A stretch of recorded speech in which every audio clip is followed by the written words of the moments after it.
প্রতিক্রিয়া কি? বাবার রেকর্ডটা প্রথমে আগে বলে আমি ভাঙিনি। বাবার রেকর্ড এখানকার হাড়োয়ার মানুষ, বাংলা হাড়োয়ার মানুষ রেকর্ড করে, আবার ওরা নিজেরাই ভাই, মানে তৃণমূল কংগ্রেস হাড়োয়ার মানুষ আমার বাবাকে রেকর্ড নেওয়ার জন্য করেছিলেন, আবার তারাই আজকে আবার রেকর্ড আর একটা রেকর্ড করলেন। আর প্রথম প্রায়োরিটি কি দেবেন হাওড়াবাসী? প্রথম প্রায়োরিটি আমাদের উন্নয়ন থাকবে, মানুষের সাথে থাকা, মানুষকে পরিষেবা দেওয়া।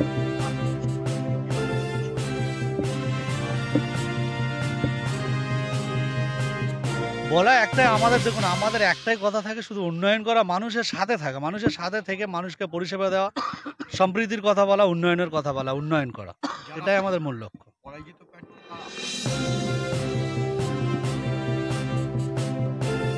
শুধু একটাই কথা বলবো, ওনাদের শুভ বুদ্ধি উদয় হোক।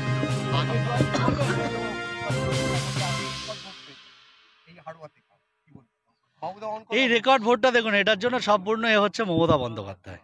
বাংলার মানুষ মমতা বন্দ্যোপাধ্যায়ের সাথে ছিলেন, আছেন এবং থাকবেন। এই জয়টা আমি বাংলার মামাটি মানুষের কাছে উৎসর্গ করবো এবং আমার বাবা।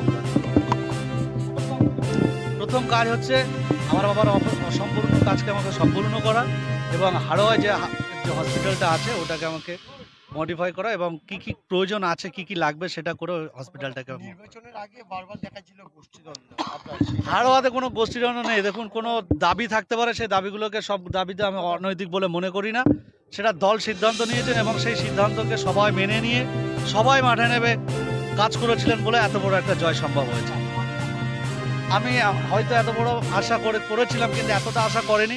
কিন্তু আমরা যেটা বলার বক্তব্য হচ্ছে, আপনারা দেখছেন যে আজিকর কাণ্ড নিয়ে যেভাবে রাজনৈতিক দলগুলো তাদের রাজনৈতিক স্বার্থ চরিতার্থ করার জন্য নেত্রী মমতা বন্দ্যোপাধ্যায় এবং আমার নেতা অভিষেক বন্দ্যোপাধ্যায়কে যেভাবে কুরুচিকর কথা বলছেন, কালিমালিপ্ত করার চেষ্টা করছেন, তার বিরুদ্ধে বাংলার মামাটি মানুষ এই রায় দিয়েছে। এই জয় বাংলার মামাটি মানুষকে উৎসাহিত।